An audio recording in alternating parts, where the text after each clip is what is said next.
Let's make this cute phone holder today. I'm using fevicryl molded clip, mix resin and harden perfectly. I'm using cardboard and pen to get the perfect shape.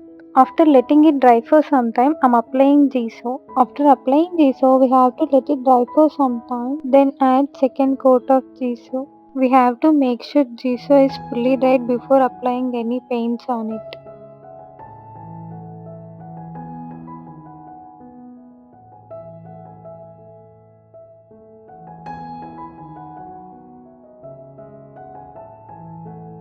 Here I'm using black paint and sprinkling with the help of brush and knife.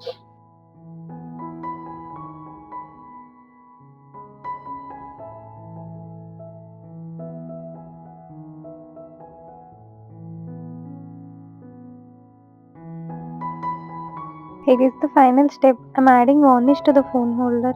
It helps to protect from water and the dust.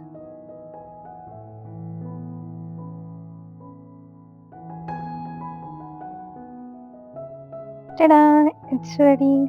Thanks for watching till the end. Please don't forget to subscribe to my channel.